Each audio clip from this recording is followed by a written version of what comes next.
ನಮ್ ದೇಹ ಆರೋಗ್ಯವಾಗಿದೆಯಾ ಇಲ್ವಾ ಅಂತ ಆಗಾಗ ಕೆಲವೊಂದು ಲಕ್ಷಣಗಳ ಮೂಲಕ ದೇಹವೇ ಸೂಚನೆ ನೀಡ್ತಾ ಇರುತ್ತೆ. ಆದ್ರೆ ನಾವದನ್ನ ನೆಗ್ಲೆಕ್ಟ್ ಮಾಡ್ತೀವಿ. ಅದೇ ಮುಂದೆ ಗಂಭೀರ ಸಮಸ್ಯೆ ಆಗಬಹುದು.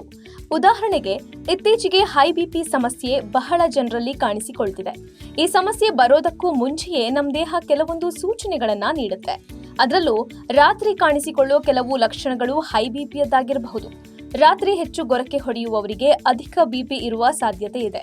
ಹಾಗಂತ ಗೊರಕೆ ಹೊಡೆಯೋರೆಲ್ಲರಿಗೂ ಇದೆ ಅಂತಲ್ಲ, ಬಟ್ ಇದು ಒಂದು ಲಕ್ಷಣವಾಗಿರಬಹುದು. ಇದರ ಜೊತೆಗೆ ರಾತ್ರಿ ಅತಿಯಾಗಿ ಮೂತ್ರ ವಿಸರ್ಜನೆಗೆ ಹೋಗೋದು ಕೂಡ ಹೈ ಬಿಪಿಯ ಸಂಕೇತ. ಹಾಗೆ ಇದು ಡಯಾಬಿಟೀಸ್ ಲಕ್ಷಣವೂ ಹೌದು. ಹೈ ಬಿಪಿ ಹಾಗೂ ಡಯಾಬಿಟೀಸ್ ಎರಡೂ ಕೂಡ ಮೂತ್ರಪಿಂಡಗಳ ಮೇಲೆ ಒತ್ತಡವನ್ನ ಉಂಟು ಮಾಡುತ್ತೆ, ಮೂತ್ರದ ಉತ್ಪಾದನೆಯನ್ನ ಹೆಚ್ಚಿಸುತ್ತೆ ಮತ್ತು ಮೂತ್ರ ವಿಸರ್ಜಿಸಲು ರಾತ್ರಿಯಲ್ಲಿ ಹಲವಾರು ಬಾರಿ ಎದ್ದೇಳುವಂತೆ ಮಾಡುತ್ತೆ. ಇನ್ನು ರಾತ್ರಿ ವೇಳೆ ಬರುವ ತಲೆನೋವು ಕೂಡ ಅಧಿಕ ರಕ್ತದೊತ್ತಡದಿಂದ ಅಂತ ಹೇಳಲಾಗುತ್ತೆ. ಈ ಲಕ್ಷಣಗಳನ್ನ ಕಡೆಗಣಿಸಿದ್ರೆ ಮುಂದೆ ಹೈ ಬಿಪಿಯು ಪಾರ್ಶ್ವವಾಯು ಮತ್ತು ಹೃದಯಾಘಾತಕ್ಕೆ ಕಾರಣವಾಗಬಹುದು. ಹೀಗಾಗಿ ಎಚ್ಚರ ವಹಿಸಿ.